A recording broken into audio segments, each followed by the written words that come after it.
Hello and welcome back to another edition of NXT Out of 10. Not going to do much of an intro here because I'm going to use the opening bit to make the announcement of William Regal's two major announcements, does that make sense? TakeOver is a 2-day event and we've now got women's tag team titles. Not going to lie, not a fan of either of these, especially on WrestleMania week. It's going to be so busy, we don't need more tag team titles. Yeah, one is enough and they hardly use that properly. So two decisions I don't really like, but oh well, I can't control it. Let's get straight into the video.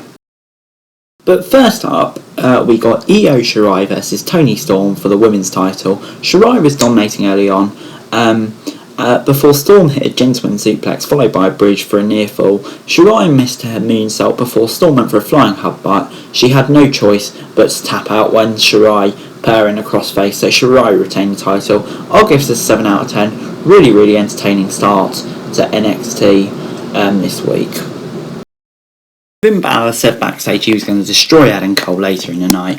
LA Knight was backstage saying it was time for his debut, so yeah, he wants that. Before we got Pete Dunne versus Jake Atlas, as you expect. This was pretty much a squash match. Atlas got some early offense in before Dunne quickly got into control and locked in his brutal submission move. After the match, Dunne grabbed a mic and said that he was the best technical wrestler in the world and dared someone proved him wrong. This was okay, I suppose. I'll give it a 6 out of 10. We then got a load of backstage promos before we got Dakota Kai and Shotzy Blackheart versus Ember Moon and Raquel Gonzalez for the women's title. Did I just say that wrong? Yes, I did. You know what I mean. Shotzy and Kai started the match off before Kai was back in and put Shotzy in her leg scissors to hold them together before Moon got a near fall and tagged Shotzy in before they went for a double team move. Gonzalez was knocked out of the ring and Shotzy rolled up Kai to become the new women's champions. Was not expecting this. 6 out of 10. I suppose this is leading to Io Shirai Raquel Gonzalez, which was teased later. So I'm really looking forward to that, but I'm kind of not a fan of switching the titles this easily, especially when they're new and you still want them to be prestigious. Anyway, oh well. Next up, Xia Li take on Kaden Carter.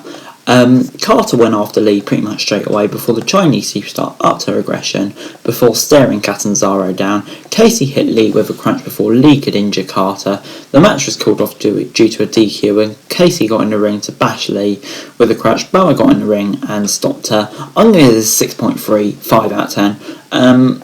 This was really interesting. I've kind of really started to go on the Xia Li character. Good enough for a 6, but not good enough for 7, so I'll get a 6.5. But anyway, next up, Jordan Devlin cut a short promo. Can't wait to see him v Escobar next week. Before we got Legado del Fantasma versus the Grizzled Young Veterans.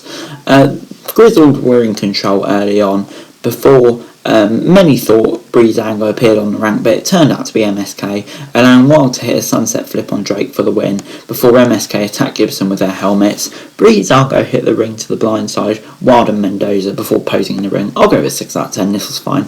But then it was main event time. It was Finn Balor versus Adam Cole.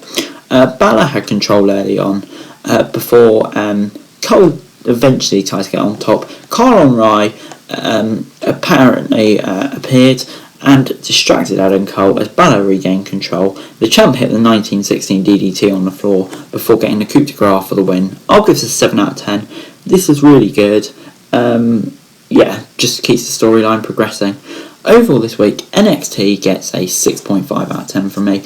Bit like that segment early on with Xia Li. It was good enough for a 6, but it wasn't good enough for a 7. There was bits of this that I really liked, but then there were some bits that weren't quite as good as the others. So yeah, therefore I think a 6.5 is the right result. But the winner of the Wednesday Night War for me this week has to be AEW as per normal.